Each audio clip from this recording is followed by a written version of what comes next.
En el convento de Santa Catalina de Arequipa hay un silencio que pesa más que las gruesas paredes de sillar blanco que lo rodean. Un silencio que no es ausencia de sonido, sino presencia de algo más antiguo, más oscuro. Los turistas caminan por sus calles pintadas de azul y ocre, admirando la arquitectura colonial, sin saber que entre esas celdas diminutas y esos patios sombreados habita una historia que las monjas actuales prefieren no contar. Mi nombre es Mateo Vargas y soy historiador especializado en archivos coloniales peruanos. Llegué a Arequipa en febrero de 2025, contratado por la Universidad Nacional de San Agustín para catalogar documentos antiguos del convento. Lo que encontré allí cambió para siempre mi comprensión de lo que llamamos fe y pecado. Todo comenzó la primera noche que pasé en el archivo del convento. La madre superiora, una mujer de unos 60 años, con ojos que parecían haber visto demasiado, me mostró el pequeño cuarto donde trabajaría. «No abra la puerta de madera al final del pasillo», me dijo, sin mirarme directamente. «Es solo un depósito viejo. No hay nada ahí que le interese». Por supuesto, esa advertencia hizo exactamente lo contrario. Me aseguré de que esa sería la primera puerta que abriría. Antes de continuar, si disfrutas de estas historias que te mantienen despierto por las noches, suscríbete al canal y déjame un comentario diciéndome desde dónde nos estás viendo. Tu apoyo significa mucho. Y ahora volvamos a Arequipa, porque lo que estaba por descubrir apenas comenzaba. Pasé 3 días revisando documentos rutinarios, inventarios de la sacristía, cartas de familias adineradas donando a sus hijas al convento, registros de novicias, todo muy predecible para un convento del siglo XVIII. Pero el cuarto día, cuando la Madre Superiora salió a una reunión diocesana, tomé las llaves que había visto colgadas en su oficina y me dirigí al pasillo prohibido. La puerta de madera era más antigua que el resto. No tenía cerradura moderna, solo un pestillo oxidado que se dio con un chirrido que resonó en el silencio de la tarde. Dentro, el aire era denso, como si nadie hubiera respirado allí en décadas. Había cajas apiladas contra las paredes, todas cubiertas de polvo, pero lo que me llamó la atención fue un baúl pequeño en la esquina, diferente a los demás. Tenía grabados extraños en la tapa, símbolos que no eran cristianos, sino más antiguos, tal vez prehispánicos. Dentro del baúl encontré un diario. Las páginas estaban amarillentas, pero sorprendentemente bien conservadas. La letra era elegante, femenina, escrita en español antiguo con algunos términos en quechua intercalados. La primera entrada estaba fechada 3 de abril de 1782, y comenzaba así. Mi nombre era Sor Magdalena de la Cruz, pero ese nombre murió con la mujer que fui. Ahora soy solo silencio y pecado. Me senté en el suelo polvoriento y comencé a leer. Lo que descubrí en esas páginas era la confesión de una mujer que había ingresado al convento de Santa Catalina a los 16 años, no por vocación, sino porque su familia, una de las más influyentes de Arequipa, necesitaba esconder un escándalo. Magdalena estaba embarazada del hijo de un sacerdote poderoso, el padre Sebastián Montoya, confesor de la alta sociedad arequipeña. Pero el embarazo no era el pecado que nunca confesó. Eso era solo el comienzo. Según el diario, Magdalena dio a luz en secreto en una de las celdas del convento, asistida únicamente por la Madre Superiora de entonces, Sor Teresa de Ávila. El bebé, una niña, nació sana. Pero el padre Montoya, temiendo que su carrera eclesiástica se arruinara, llegó al convento esa misma noche con una solución que heló la sangre de Magdalena. La niña debía desaparecer. «Me arrebató a mi hija de los brazos», escribió Magdalena con letra temblorosa que manchaba la tinta. Sor Teresa le dijo que había un lugar debajo del convento donde las cosas que no debían existir podían ser olvidadas. Yo supliqué, grité, pero me ataron a la cama. Escuché los pasos del padre Sebastián bajando por unas escaleras que yo no sabía que existían, y luego escuché el llanto de mi hija, débil, lejano, y finalmente, silencio. Sentí un escalofrío recorrer mi espalda. Debajo del convento, revisé mis mapas mentales de Santa Catalina. Conocía la estructura básica, celdas, patios, cocinas, lavandería, pero nunca había oído de catacumbas o niveles subterráneos. Sin embargo, los conventos coloniales en Perú a menudo tenían espacios ocultos, cripta para enterrar a las monjas, túneles de escape en caso de terremotos o rebeliones indígenas. Seguí leyendo. Magdalena escribió que después de esa noche algo cambió en ella. Ya no lloraba, ya no hablaba. Hizo voto de silencio absoluto, un voto que ninguna regla le exigía. Las otras monjas la llamaron la silenciosa, y pronto comenzaron a temerle, porque cada noche Magdalena bajaba sola a la capilla y rezaba frente al altar hasta el amanecer, pero no rezaba el rosario ni las oraciones comunes. Según los testimonios que Magdalena transcribió de otras hermanas, la escuchaban murmurar en una lengua que no era español, ni latín, ni quechua, sino algo más antiguo, algo que hacía que las velas se apagaran y las sombras bailaran en las paredes. «Invoqué a los que existían antes», escribió Magdalena, «a los dioses de piedra que los españoles enterraron pero nunca destruyeron. Les ofrecí mi alma a cambio de una cosa, que mi hija no estuviera sola en la oscuridad». Cerré el diario por un momento. Mis manos temblaban. Como historiador, había leído muchos documentos perturbadores, torturas de la Inquisición, epidemias, masacres. Pero esto era diferente. Esto no era historia muerta, esto se sentía vivo, presente, esperando. Cuando volví a abrir el diario, las entradas se volvían más erráticas, más oscuras. Magdalena describía cómo, noche tras noche, escuchaba pasos pequeños en los corredores del convento. Pasos de niño. Las otras monjas también los escuchaban. Algunas decían haber visto una figura pequeña con un vestido blanco caminando por los claustros, pero cuando se acercaban, no había nadie. Sor Teresa, la madre superiora que había ayudado al padre Montoya, fue la primera en morir. Magdalena escribió la fecha, 12 de octubre de 1782. La encontraron en su celda. Su rostro estaba congelado en una expresión de terror absoluto. Sus manos aferraban su garganta como si algo invisible la hubiera estrangulado. Pero lo más extraño eran sus ojos. Estaban completamente negros, sin blanco, como si la oscuridad misma los hubiera invadido. El padre Sebastián Montoya fue el segundo. Murió 3 meses después, el 15 de enero de 1783.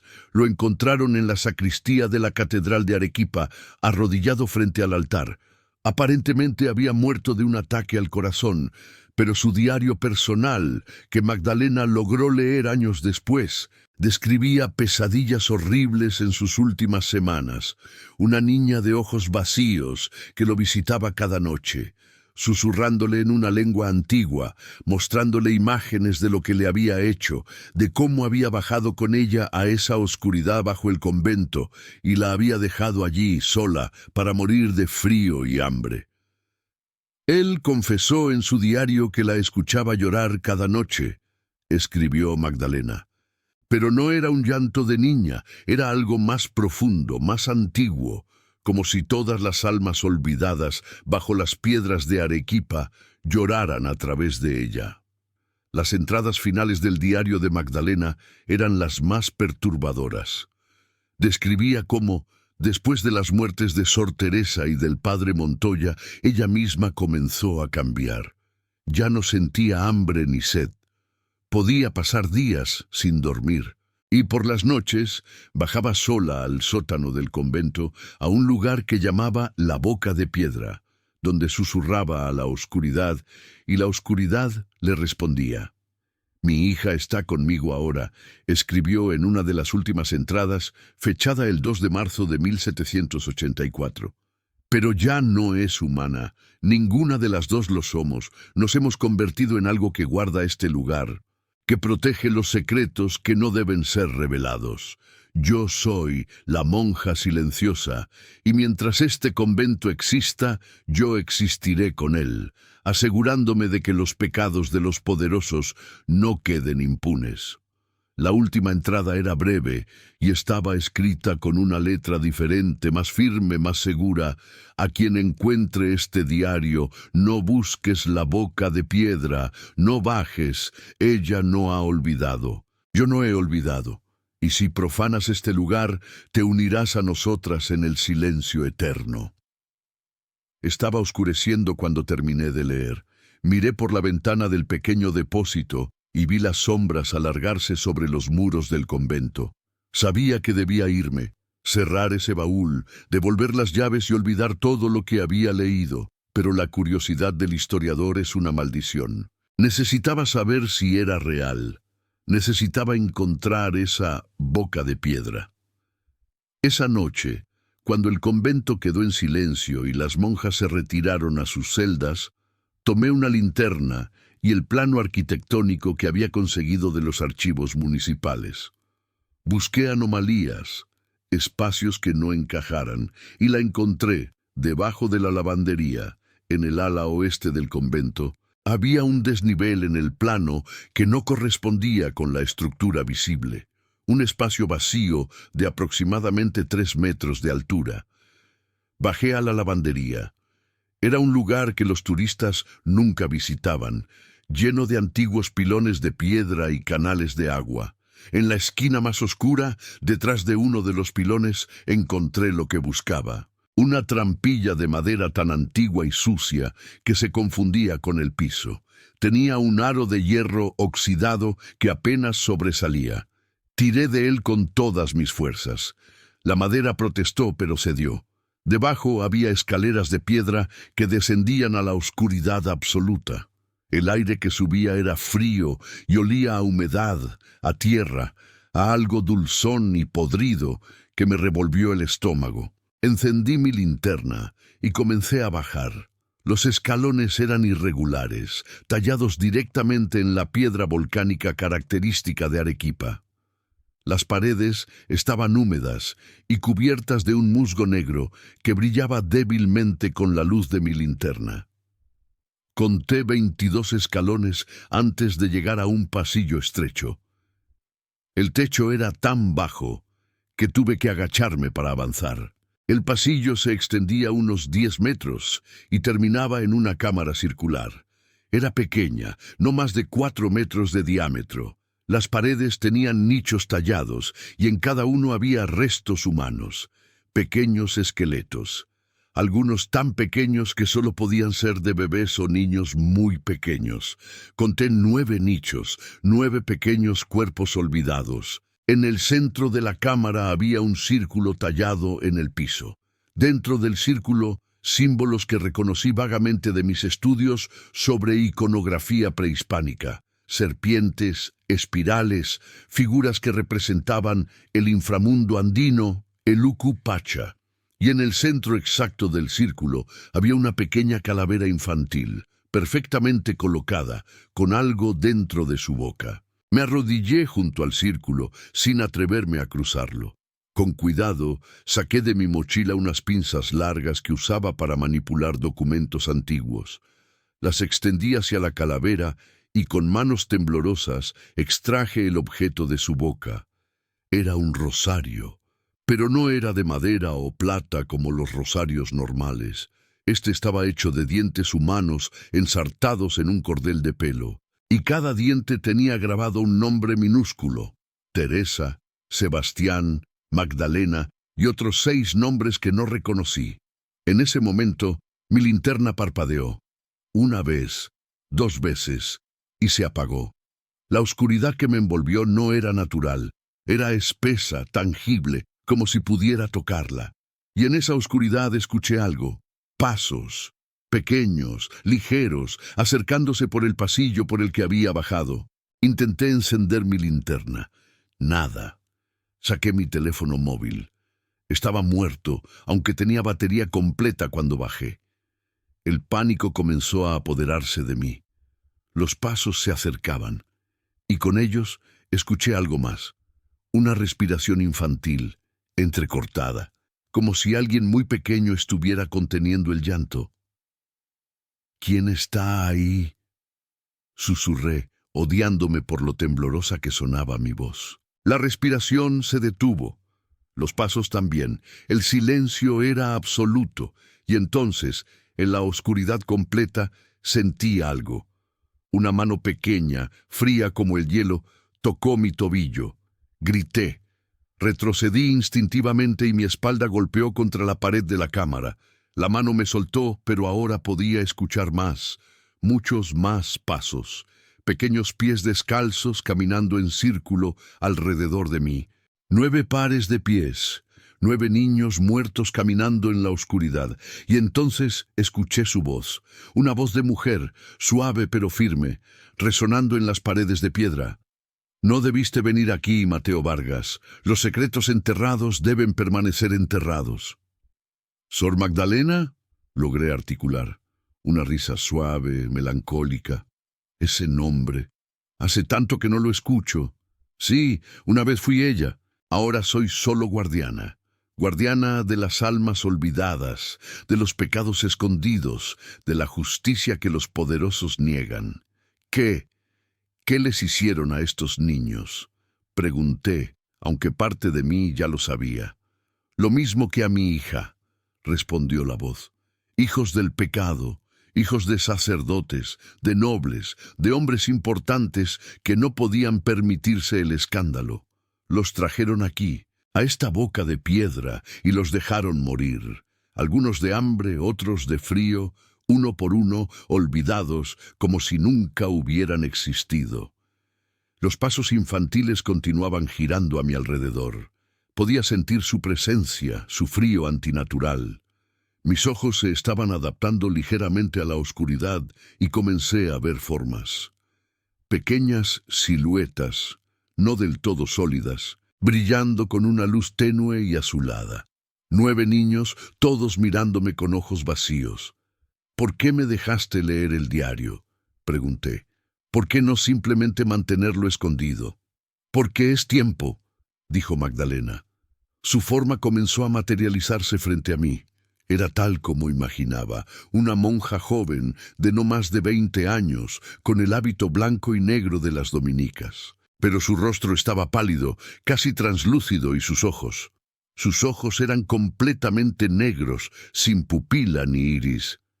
Es tiempo de que se conozca la verdad, pero no de la forma en que esperabas. Extendió su mano hacia mí. En ella sostenía algo, un libro, similar al diario que había encontrado, pero más nuevo. Hay más, dijo, muchos más. Este convento no es el único. En toda Arequipa, en todo el Perú, en toda América Latina, hay lugares como este. Lugares donde los poderosos escondieron sus pecados bajo piedras santas, y nosotros, los olvidados, seguimos aquí, esperando. ¿Esperando qué?, susurré. Justicia, recuerdo, que alguien finalmente diga la verdad. Me miró con esos ojos vacíos. Tú eres historiador. Tu trabajo es contar historias, ¿no es así? Entonces cuenta esta. Cuenta sobre nosotros, sobre los que nunca tuvieron voz. ¿Y si lo hago, me dejarás ir? Ella sonrió, pero no era una sonrisa amable. Eso depende de ti, Mateo. Si cuentas la verdad completa y sin adornos, entonces sí. Pero si intentas esconderla, si intentas proteger a las instituciones que permitieron esto, entonces te quedarás aquí con nosotros, para siempre. Los niños se acercaron más. Podía ver sus rostros ahora, demacrados, tristes, pero también había algo más en sus ojos. Esperanza. Una esperanza desesperada de ser recordados, de ser reconocidos como algo más que secretos sucios. Lo haré, dije, lo prometo. Contaré su historia. Magdalena asintió, chasqueó los dedos y mi linterna volvió a encenderse. Los niños retrocedieron hacia las sombras, pero no desaparecieron del todo. «El libro que te di contiene nombres», dijo Magdalena, «nombres de sacerdotes, de nobles, de familias poderosas que usaron este lugar durante casi 200 años. Algunos de sus descendientes todavía viven en Arequipa, todavía tienen poder, todavía son respetados. Cuando publiques esto te atacarán, te llamarán loco, mentiroso, difamador». «No me importa», respondí, y me sorprendió darme cuenta de que era verdad. «Bien», dijo ella, «entonces vete, sube las escaleras, pero recuerda, nosotros estaremos vigilando. Si rompes tu promesa, volveremos por ti, no importa dónde estés». Di un paso atrás, hacia el pasillo. Los niños me observaban en silencio. Magdalena permaneció en el centro del círculo, inmóvil como una estatua. Cuando llegué a las escaleras y comencé a subir, escuché su voz una última vez, susurrando en la oscuridad: «Gracias, Mateo Vargas, por vernos, por recordarnos, por darnos finalmente una voz». Salí del sótano jadeando, temblando, empapado en sudor frío. Cerré la trampilla y arrastré el pilón de piedra sobre ella. Miré el reloj. Eran las 4 de la mañana. Había estado allá abajo más de 5 horas, aunque me había parecido solo minutos. Volví al depósito donde había encontrado el diario original. El baúl seguía abierto, pero ahora había un segundo libro junto al primero, exactamente como Magdalena había prometido. Lo tomé con manos temblorosas. Era un registro meticuloso, escrito con varias letras diferentes a lo largo de décadas. Nombres, fechas, circunstancias, un archivo completo de atrocidades escondidas bajo la bendición de la Iglesia. Cuando amaneció, hice mi maleta y salí del convento sin despedirme de la Madre Superiora. No podía mirarla a los ojos, no después de lo que había descubierto. Tomé un taxi al aeropuerto de Arequipa y compré un boleto al primer vuelo a Lima. Necesitaba distancia, necesitaba seguridad, necesitaba tiempo para procesar todo. Durante las siguientes semanas trabajé obsesivamente. Transcribí ambos diarios, crucé los nombres con registros históricos. Todo coincidía. Las fechas, los nombres, los linajes familiares. No era ficción, no era locura. Era historia real, documentada, escondida durante más de 2 siglos. Publiqué mi investigación en marzo de 2025. Como Magdalena había predicho, la reacción fue violenta. La Iglesia Católica de Arequipa me acusó de difamación. Familias poderosas me amenazaron con demandas. Académicos conservadores cuestionaron mi integridad profesional. Pero también hubo algo más: apoyo. Otros historiadores comenzaron a investigar sus propios archivos conventuales. Encontraron patrones similares en Lima, en Cusco, en Ayacucho. No era un incidente aislado, era sistemático. Para junio de 2025, el gobierno peruano había abierto una investigación oficial. Se formó una comisión para examinar los archivos de conventos coloniales en todo el país. Y lo que encontraron fue exactamente lo que Magdalena había prometido: más cámaras, más restos, más secretos enterrados bajo piedras santas. En el convento de Santa Catalina excavaron bajo la lavandería. Encontraron la cámara circular que yo había descrito. Los 9 niños fueron exhumados y recibieron entierro apropiado en el Cementerio General de Arequipa, con sus nombres, los que pudimos recuperar, tallados en pequeñas lápidas. Fue una ceremonia pequeña pero digna. Por primera vez en más de 200 años, fueron reconocidos públicamente como seres humanos, no como secretos. Pero la historia no terminó ahí. Volví a Arequipa en agosto de 2025 para la ceremonia de entierro. La ciudad había cambiado. Había tensión en el aire, debates acalorados en las calles sobre la Iglesia, sobre el poder, sobre los secretos del pasado que siguen afectando el presente. Después de la ceremonia, me acerqué al convento de Santa Catalina una última vez. La Madre Superiora estaba en la entrada. Me miró con una expresión que no pude descifrar. ¿Odio? ¿Respeto? ¿Miedo? Sabe, dijo finalmente, que esto no termina con usted, ¿verdad? Hay más, siempre hay más. Lo sé, respondí. Ella asintió lentamente. Entonces tenga cuidado, señor Vargas. Los muertos pueden perdonar, los vivos, no siempre. Esa noche dormí en mi hotel y soñé.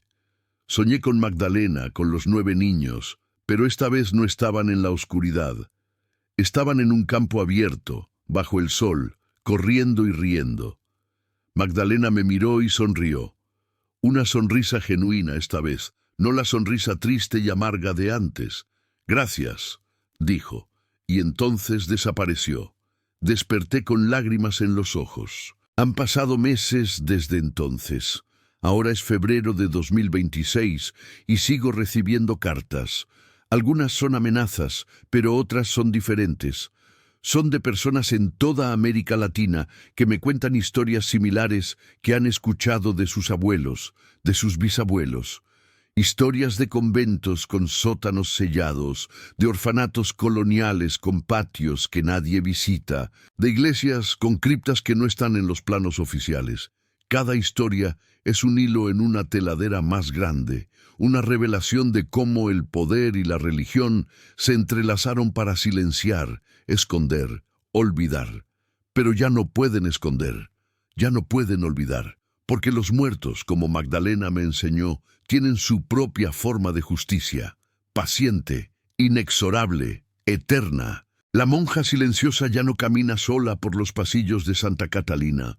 Sus pasos han sido escuchados, su historia ha sido contada, su pecado, que nunca fue realmente suyo, sino de aquellos que la juzgaron, ha sido finalmente reconocido. Y con ese reconocimiento, ella y los niños que custodiaba han encontrado algo parecido a la paz. Pero cada noche, cuando el viento sopla fuerte desde el volcán Misti y silba entre las calles coloniales de Arequipa, los habitantes locales dicen que todavía se puede escuchar algo. No es un llanto, ni un grito. Es un susurro, suave pero persistente, que recorre los muros blancos del convento y se cuela por las ventanas de las casas antiguas. Es la voz de Sor Magdalena de la Cruz, la monja silenciosa, recordándole a la ciudad que algunos silencios deben ser rotos, que algunos secretos deben ser revelados y que los pecados de los poderosos nunca, nunca quedan realmente sin castigo. Porque en Arequipa, bajo las piedras blancas de sillar, bajo los altares dorados, bajo siglos de oraciones y procesiones, la verdad siempre encuentra su camino hacia la luz. Y cuando lo hace, los muertos finalmente pueden descansar y los vivos finalmente pueden comenzar a sanar. Yo lo sé, porque yo estuve allí. Yo descendí a esa oscuridad y yo cumplí mi promesa. Esta es la historia que Magdalena me pidió contar, la historia del pecado que nunca confesó, que en realidad era el pecado de todos los que callaron, de todos los que escondieron, de todos los que eligieron el poder sobre la compasión. Esta es la leyenda de la monja silenciosa de Arequipa, pero ya no es solo una leyenda. Ahora es historia, ahora es verdad. Y la verdad, como descubrí, tiene su propia forma de libertad, tanto para los vivos como para los muertos. Que las almas de Sor Magdalena de la Cruz y de los 9 niños finalmente descansen en paz. Su silencio ha terminado, su historia ha sido contada y su justicia, después de más de 200 años, finalmente ha llegado.